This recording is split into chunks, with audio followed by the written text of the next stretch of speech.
रूस यूक्रेन जंग के बाद G20 का पहला साझा घोषणा पत्र जारी हुआ।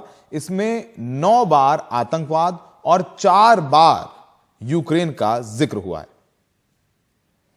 रूस की मौजूदगी में और रूस की स्वीकृति से यह माना गया कि यह युद्ध का नहीं है। रूस की तरफ से भी शायद ये एक एहसास है कि उनके द्वारा छेड़ी यूक्रेन पर युद्ध का आर्थिक असर दुनिया झेल रही है। भारत में ये आम राय बनाने में सफल रहा है कि भले ही रूस यूक्रेन युद्ध G20 के मुद्दों के अधीन नहीं आता, लेकिन इसकी वजह से आई आर्थिक चुनौतियां पूरी दुनिया को प्रभावित कर रही हैं। इस दस्तावेज में रूस, चीन समेत पूरे विश्व में सहमति बनी कि यूक्रेन युद्ध से मानवीय आपदा हुई है।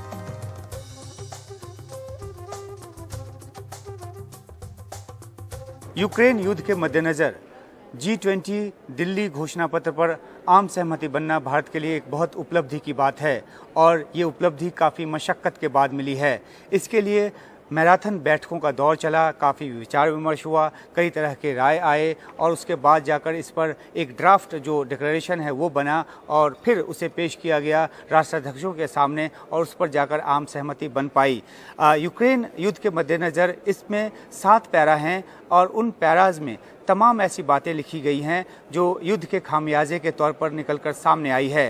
पहला पैरा जो है यूक्रेन को लेकर, उसमें साफ तौर पे लिखा गया है यूएन चार्टर का हवाला देकर कि किसी भी देश के क्षेत्रीय अखंडता को खंडित करने के लिए ताकत का प्रयोग जो है वो गैर वाजिब है। जाहिर सी बात है कि जो पैरा है वो यूक्रेन के पक्ष में है और जब यूक्रेन के पक्ष में पैरा है तो जाहिर सी बात है कि वो पश्चिमी देशों के पक्ष में है और अमेरिका के पक्ष में है। तो इस तरह से अमेरिका और पश्चिमी देशों को साधा गया।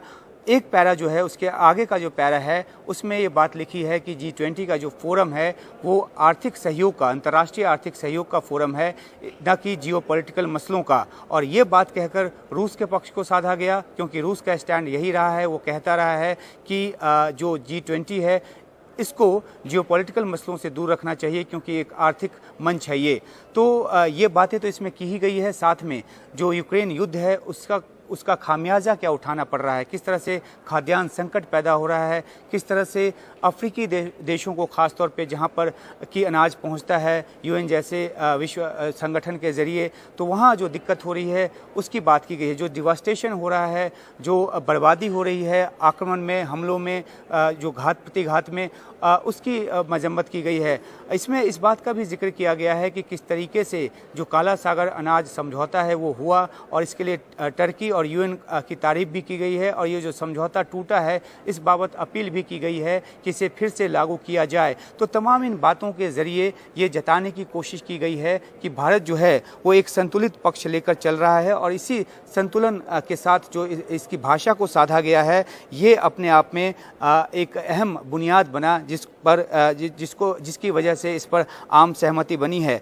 और ये भी कहा गया है कि ये आम सहमति बनाने में चीन जैसे देशों का भी सहयोग रहा और तमाम देशों का सहयोग रहा और तभी जाकर ये समझौता जो है वो हो पाया है। इसमें सैन्य ताकत के इस्तेमाल की बात की गई है कि ये गलत है, इस तरह से नहीं होना चाहिए। तो तमाम ऐसी बातें इसमें है जो कि आज की दुनिया को चाहिए, क्या होना चाहिए क्या नहीं होना चाहिए, इसको लेकर बिल्कुल ही बारीक जो लकीर है वो खींची गई है और तब जाकर ये आम सहमति बन पाई है, जो कि अपने आप में एक बहुत ही दुरूह काम था। आशंका इस बात की जताई जा रही थी कि शायद ये सहमति ना बन पाए, लेकिन आखिरकार ये सहमति बनी और प्रधानमंत्री मोदी ने खुद दूसरे सत्र की शुरुआत से पहले खुद अपने मुंह से इस बात का ऐलान किया और दुनिया को ये जानकारी दी। तो ये एक फाइन बैलेंस जो है भारत ने बना लिया है और इस हिसाब से ये एक बड़ी उपलब्धि, एक मील का पत्थर साबित होगा जहां तक G20 शिखर बैठकों की बात है उस मुतल्लिक।